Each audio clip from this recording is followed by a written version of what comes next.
नमस्कार दोस्तों, आज हम आपको सुनाएंगे जैसे को तैसा, एक बूढ़े माँ बाप की बड़ी दुख भरी कहानी।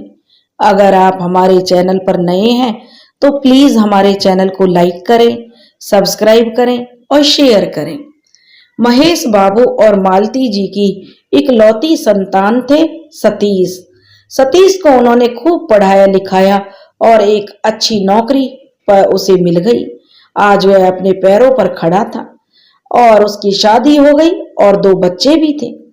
माँ और पिता अपने बेटे के पास ही रहते थे, क्योंकि या तो मजबूरी समझ लो या कुछ भी, सतीश उनका इकलौता सहारा था।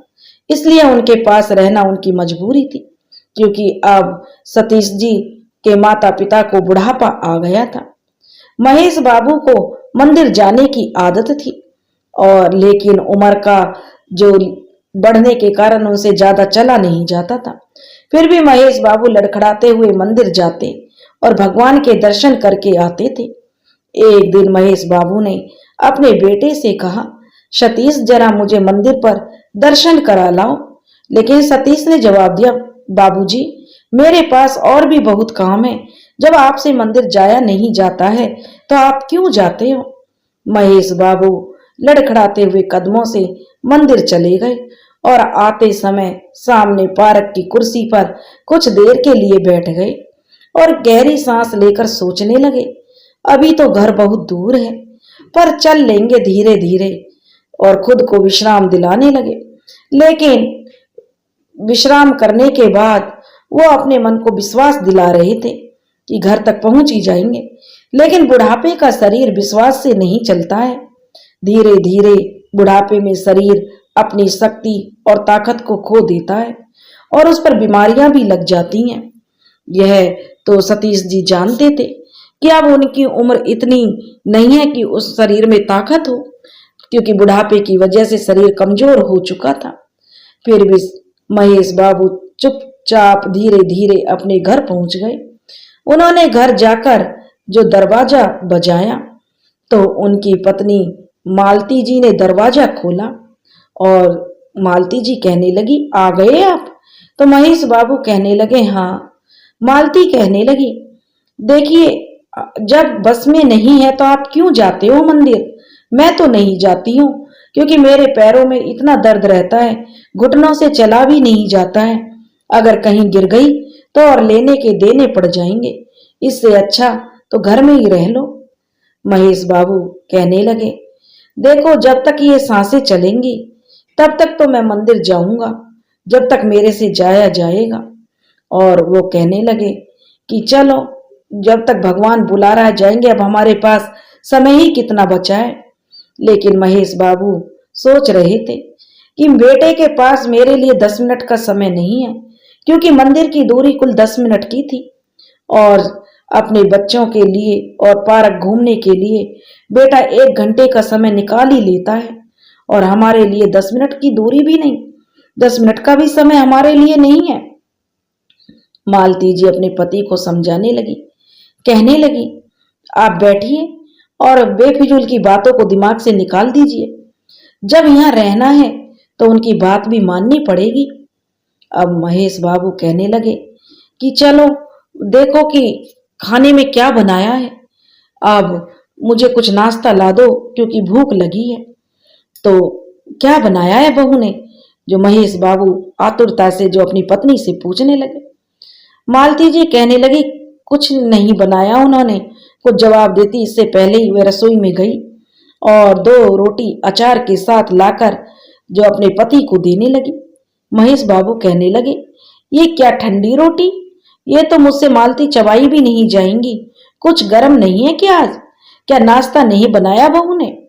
मालती जी बहुत उदास मन से बोली, हाँ समोसे बनाए थे, पर बच्चों ने ज्यादा खा लिए। तभी महेश बाबू की नजर टेबल पर रखी प्लेट पर पड़ी। बच्चों ने ज्यादा नहीं खाए, उनकी माँ ने जबरदस्ती ज्यादा खिलाने की कोशिश की थी और उन्होंने झूठे बर्तन वहीं छोड़ दिए थे जिनमें वो कुछ समोसे के टुकड़े पड़े हुए थे। तो वो बोली, मालती जी बोली, हाँ जानती हूँ, पर कुछ कर भी तो नहीं सकते ना, और ना ही कुछ कह सकते हैं। अब यहाँ रहना है यहीं पर तो जैसे दिन भगवान दिखा रहा है वैसे देख लो। वैसे भी अब हमारे दिन ही कितने बचे होंगे। मालती उदास होकर बोली तो कहने लगे, महेश जी पता नहीं किस जन्म के कर्मों की सजा हमें मिल रही है मालती। इस जन्म में तो हमने कभी ना किसी का बुरा सोचा, ना कभी बुरा किया। महेश बाबू ठंडी रोटी के दो कौर चबाते हुए बोले, लेकिन दांत ना होने की वजह से वो दो कौर भी चबा नहीं पाए और उन्होंने रोटी एक साइड में रख दी और भूखे ही रह गए। थोड़ी देर बाद बहू हिमानी रसोई में आई और खाने की तैयारी में लग गई। अपने सास ससुर को देखकर पहले तो उसने मुंह बिचकाया। उसे देखकर दोनों जो उसके सास ससुर उठकर अपने कमरे में आ गए और पलंग पर बैठकर राम नाम की माला जपने लगे। पर कहते हैं ना, भूखे पेट भजन ना होए गोपाला। मालती महेश बाबू कहने लगे, जरा जाकर मालूम करो कि बहू ने खाना कब तक बना देगी और उससे कहना मेरे लिए थोड़ी नरम रोटी सिखवा देना कहकर। जब मालती जी अपने पति की बात मानकर रसोई में गईं, तो बहू उन पर जो बिफर पड़ी और कहने लगी, माँ जी मैंने आपसे कितनी बार कहा है, जब भी मैं खाना बनाऊं तो आप रसोई में मत आया करो। क्या आप यही देखने आती हैं कि मैं अपने पति और बच्चों के लिए क्या बना रही हूँ? वैसे भी मैं अभी इन लोगों के लिए टिफिन बना रही हूँ। पापा जी को तो दिन भर खाने की आदत है, सारा दिन दे दो खाते रहेंगे खाते रहेंगे। रोटी बनाकर रख दूंगी तुम्हारे लिए और आवाज लगा दूंगी, अब अपनी ये रोनी सी सूरत यहां से लेकर अपने कमरे में जाइए और मुझे परेशान मत करो। अपनी बहू की जली कटी भुनभुनाती हुई बातें सुनकर जो और उसका दो टूक जवाब सुनकर मालती जी वापस आ गईं और क्या कहती चुप बैठ गईं। शाम को जब बेटा सतीश आया तो मालती जी ने अपने बेटे को याद दिलाया, बेटा मेरी डायबिटीज की दवाई खत्म हो गई है, यही नहीं मैं जो परेशान भी हूं, मुझे डायबिटीज की दवाई ला दो। तो उनका बेटा बोला, मम्मी जी काम के अलावा मुझे दुनिया में और भी काम है, मुझे आपके ही काम नहीं है। आई और मुझे काम बता दिया, मैं आपके कामों में लगा रहा हूं। मुझे पता है कितने काम है, मैं नहीं लाया। और वैसे भी 2-4 दिन दवाई नहीं खाओगी तो कुछ नहीं होगा। इस महीने बहुत खर्चा हो गया है, अब तुम्हारी दवाई अगले महीने आएगी। यह सुनकर मालती जी का चेहरा उतर गया। जो संतान इतनी प्रार्थनाओं के बाद हुई थी, वो क्या इसी दिन के लिए हुई थी? मैंने तो खुद भी कभी परवाह नहीं की थी, हमेशा सतीश के प्यार देने में लगी रहती थी। सतीश को किसी चीज की खाने को बोल देता तो उसे उसी समय बनाकर खिलाती थी।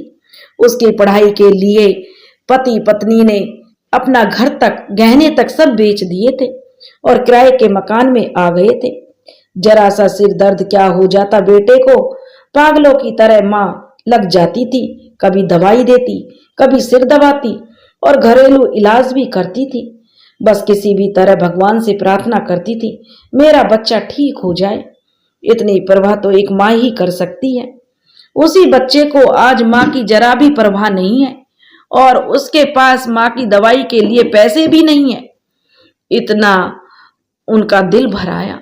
उनका एक ही बेटा है, उसे पूरी खुशियां और सही परवरिश दे सकें, इसके लिए दूसरे बच्चे के बारे में दोनों पति पत्नी ने कभी सोचा भी नहीं था। अब वो बेटा बदल गया है। इसी बेटे की परवरिश के लिए उन्होंने अपनी इच्छाओं को मारा था, उसकी हर छोटी बड़ी ख्वाहिश पूरी की थी। हम दोनों पति पत्नी से सतीश की परवरिश में ऐसी क्या गलती हो गई? मालती जी की आंखें भर आईं और वो एकटक खड़ी होकर सतीश को देखती रहीं। सोचने लगी, क्या यह वही बेटा है जो कभी मेरा आंचल नहीं छोड़ता था और आज मेरी तरफ देखता भी नहीं है? तभी सतीश ने अपने बच्चों को आवाज लगाई, देखो बच्चों, मैं तुम दोनों के लिए फुटबॉल लाया हूं। दोनों बेटे कम उम्र में भी समझदार थे। बोले, पापा हमारे पास तो फुटबॉल है, अभी वो कुछ महीने और चल जाएगी। इससे अच्छा होता आप दादी माँ की दवाई और दादाजी के लिए नई चप्पल ले आते। यह सुनते ही सतीश आग बबूला हो गया और अपनी माँ पर चिल्लाने लगा, अब आप दोनों जो मेरे बच्चों के कान भर रहे हो, जरा भी शर्म नहीं आती बुढ़ापे में आप दोनों को? मुझे मेरे ही बच्चों से दूर कर रहे हो, पीठ पीछे मेरे बच्चों को मेरे खिलाफ जो उनके कान भरते रहते हो। बच्चों को तो नई चीजें पसंद होती हैं और मेरे बच्चे मना कर रहे हैं। आप दोनों कभी चैन से हमें जीने भी दोगे या नहीं? आप तो चाहते ही नहीं है मैं अपनी पत्नी और बच्चों के साथ खुश रहूं। मैं अपनी पत्नी और बच्चों के साथ खुश रहूं। तभी महेश बाबू चिल्लाकर बोले, नालायक, तुझे शर्म नहीं आती? हम दोनों से ये कैसी बातें कर रहा है तू? हम क्यों चाहेंगे कि हमारा बच्चा दुखी रहे? हम तो हर हाल में तुझे खुश रहने का आशीर्वाद ही देते हैं। जिस तरह तुझे तेरे बच्चे प्यारे हैं, हमें भी तो तू प्यारा है। यह बात अलग है कि तुझे अपने ही माँ और पापा का अपमान करते हुए जरा भी शर्म नहीं आती है। हमने तो बेटा तुझे ऐसे संस्कार नहीं दिए थे। और अपने पिता के मुंह से जो सतीश ऐसी फटकार सुनकर गुस्सा हो गया और अपनी पत्नी हिमानी से बोला, आज इन दोनों को रात का खाना मत देना और दोनों बच्चों को इनसे दूर ही रखना। बात भी मत करने देना दोनों बच्चों को। कहते हुए सतीश ने दोनों अपने माता पिता को कमरे में बंद कर दिया। रात में मालती को डायबिटीज की दवाई नहीं मिली तो उसका शुगर लेवल बढ़ गया और खाना नहीं मिलने से उन्हें कमजोरी आ गई। वो बिस्तर पर आ गई। महेश बाबू रात भर चिल्लाते रहे, कमरा खोल दो बेटा, चाहे तो मुझे खाना मत दो लेकिन अपनी मम्मी को तो खाना दे दो। इसने तुझे जन्म दिया है, 9 महीने अपने पेट में पाला है, खुद भूखी रहकर तुझे खाना खिलाया है, इसे तो खाना दे दे बेटा। यह कहते हुए महेश बाबू बहुत गिड़गिड़ाते रहे लेकिन दरवाजा किसी ने नहीं खोला। उन्होंने खूब गुहार लगाई दरवाजा खोलने की। कहते कहते वे थक गए लेकिन बेटा और बहू तो इतने निर्दयी हो गए थे, उन्होंने उनकी एक नहीं सुनी और कमरे का दरवाजा नहीं खोला। फिर कमरे से धीरे धीरे आवाजें आनी बंद हो गईं। शांति का वातावरण छा गया। सुबह हो गई थी लेकिन कमरे में कोई भी हलचल नहीं हुई थी। सतीश ने अपना नाश्ता किया और अपने ऑफिस के लिए निकल गया। उसने जरा भी अपने माता पिता के बारे में जानने की जहमत नहीं उठाई थी और ऑफिस चला गया। बच्चे भी तैयार होकर स्कूल चले गए और हिमानी बहू बाहर सहेलियों से गप्पे लड़ाने लगी हुई थी। तभी एक पड़ोसन ने पूछा, हिमानी, आज अंकल आंटी जी दिखाई नहीं दे रहे हैं। रोज तो इस समय अंकल जी मंदिर जाते हैं और आंटी जी भी बाहर नजर आ ही जाती हैं। तो हिमानी कहने लगी, हाँ, वो सब सो रहे हैं। अब बुढ़ापे का शरीर है तो रात को तो नींद आती नहीं है, इसलिए सुबह आंख लगी है तो मैंने सोचा क्यों जगाऊं। बहू अपनी मीठी जबान में बोल रही थी, ऐसा दिखा रही थी कि जैसे उसे सास ससुर की कितनी फिक्र है। थोड़ी देर बाद हिमानी बहू अंदर आ गई। कमरे में सच में बहुत ही सन्नाटा था। फिर उसने दरवाजा खोलकर देखा तो क्या देखती है, मम्मी जी पलंग पर हैं और पापा जी जमीन पर लेटे हुए हैं। जब उसने दोनों को हिलाया तो उसके होश उड़ गए। पति पत्नी दोनों प्राण त्याग चुके थे। उसने जल्दी से घबराकर अपने पति सतीश को फोन किया और सब कुछ जल्दी से बताया। वो घर आया, उसके चेहरे पर चिंता की कोई बात नहीं दिखाई दी। आते ही अपनी पत्नी से बोला, अच्छा हुआ दोनों एक साथ चले गए। अगर एक भी इनमें से जिंदा रह जाता तो हमारा जीना और भी मुश्किल हो जाता। फटाफट से उन्होंने सब रिश्तेदारों को खबर दी और दोनों के शोक के 15 दिन निकल गए। सतीश और हिमानी की जिंदगी अब सामान्य चलने लगी। समय अपनी गति से बीत रहा था। अब सतीश और हिमानी के दोनों बच्चे बड़े हुए और नौकरी करने लगे। हिमानी ने अपने दोनों बेटे देवराज और समीर की शादी भी कर दी थी ताकि उन्हें बुढ़ापे में बहुओं का सुख मिल सके। देवराज की पत्नी जरा मॉडर्न किस्म की थी। उसे अपने सास ससुर के साथ रहना पसंद नहीं था, जिससे वो जो घर में रोज झगड़ा करती और खाना भी नहीं बनाती थी, जिससे घर के वातावरण में जो हमेशा कलेश भरा रहता था। बड़ा बेटा देवराज अपनी पत्नी को समझा देता लेकिन वो नहीं समझती थी। एक दिन सतीश ने अपने बड़े बेटे देवराज से कहा, देवराज, तो अपनी पत्नी को समझा, तेरी पत्नी तेरी मम्मी से कैसी बेशर्मी की बातें करती है, अलग होने की जिद करती है। परिवार के साथ रहने में ही असली सुख होता है बेटा। तू अपनी पत्नी पर जरा नकेल कस कर रख, कहते हुए सतीश ने अपने बेटे को समझाया। तो देवराज ने कहा, पापा संस्कारों की तो आप बात मत ही कीजिए, और ये मेरी पत्नी है ना, ये इसकी खुद की इच्छा है कि ये यहाँ रहना चाहती है या नहीं। मैंने भी एक फ्लैट देख लिया है, अब हम दोनों वहीं पर रहेंगे और एक नई जिंदगी जिएंगे। तब सतीश जी कहने लगे, लेकिन बेटा अब हम दोनों की उम्र हो चली है, हम दोनों यहाँ कैसे रहेंगे। देवराज ने अपने माता पिता की एक नहीं सुनी और अपनी पत्नी के साथ अलग रहने चला गया। छोटे बेटे समीर की पत्नी नीति ने भी जिद की कि जब बड़े भैया भाभी अलग रह सकते हैं तो फिर मैं क्यों इन बुढ़े बुढ़ियों की सेवा करूं, मुझे भी इनसे अलग रहना है। इसी प्रकार समीर भी अपने माता पिता से अलग हो गया। सतीश की प्राइवेट नौकरी थी, रिटायरमेंट के बाद पेंशन नहीं मिलती थी। थोड़े बहुत से जो कुछ दिनों में जो पैसा जमा किया था वह सब घर खर्च में चला गया।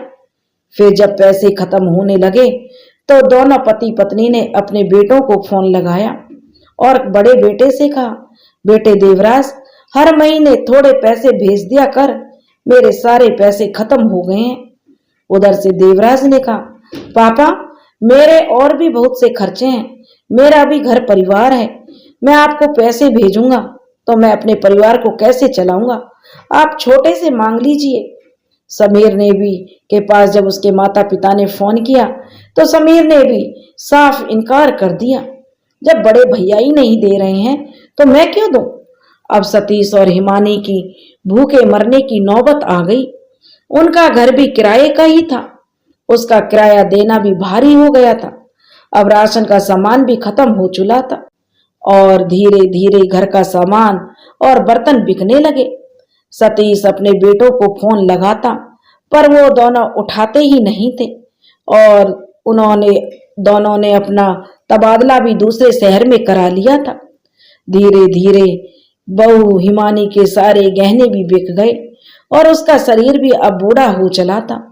भूखे पेट तो जो भूखा होगा तो रोटी ही मांगता था और इंसान तो कुछ भी कर ले, लेकिन पेट के लिए तो वह रोटी ही मांगेगा। बिना भूख के तो वह रह ही नहीं सकता, क्योंकि भूख लगेगी तभी तो वो खाएगा, तभी तो शरीर चलेगा। भूखे पेट जो एक रात सतीश को लकवा मार गया। अब दोनों की हालत बहुत खराब हो गई। मकान मालिक ने भी दोनों को घर से निकाल दिया। जब दोनों घर छोड़कर जाने लगे तो आसपास वाले बातें बना रहे थे कि देखो इन दोनों ने अपने माँ बाप पर कितने अत्याचार किए, या अत्याचार करने वालों को देखो यही हाल होता है। उन लोगों की बातें सुनकर दोनों को अपना बुरा व्यवहार याद आने लगा। सतीश और हिमानी ने एक मंदिर में शरण ली। अब उन्हें वहां जरा भी चैन नहीं मिलता था। उनके मन में पश्चाताप की अग्नि जलती रहती थी। उन्हें वो सारी बातें याद आती, जो वो सभी अत्याचार याद आते जो उन दोनों ने अपने माता पिता के साथ किए थे। आज उन दोनों को महसूस हुआ कि उनके बच्चों को इसमें जो उनके साथ कर रहे हैं उनके बच्चों की कोई गलती नहीं है, क्योंकि उन्होंने तो वही किया है जो उन्होंने अपने मम्मी पापा को करते हुए देखा था। काश उन्होंने अपने मम्मी पापा की सेवा की होती, पर उन पर मानसिक अत्याचार नहीं किया होता, उनका दिल नहीं दुखाया होता। अब सतीश को बड़ा पछतावा हो रहा था। वो उनकी मौत के लिए खुद को गुनहगार मान रहा था, क्योंकि उसने ही दोनों को उस रात कमरे में बंद करवा दिया था। और वह कहने लगा, मैं अपना जुर्म कबूल करना चाहता हूँ, मैं चाहता हूँ कि मुझको सजा मिले। सतीश को रोते हुए देखकर हिमानी ने कहा, मैं भी आपके पाप में बराबर की भागीदार हूँ, मैं भी यह सजा भुगतने को तैयार हूँ। बेटों ने तो हमको ठुकरा ही दिया है। आज 2 बेटे और 2 बहुओं होने के बावजूद भी हम अकेले हैं। हिमानी, मैं अपने बच्चों को दोष नहीं दे सकता, क्योंकि शादी के बाद मैंने भी वही किया था जो तुमने मुझसे कहा था। तुम मुझे मेरे माता पिता के खिलाफ भड़काती गई और मैंने कभी भी हकीकत जानने की कोशिश नहीं की। अब मेरे बेटे भी तो अपनी बहुओं की बात मानेंगे। एक वह दिन था और एक यह दिन है। तब मेरे मम्मी पापा मजबूर थे और आज उनकी जगह हम हैं और हम भी मजबूर हैं। अब सहने की हमारी बारी है।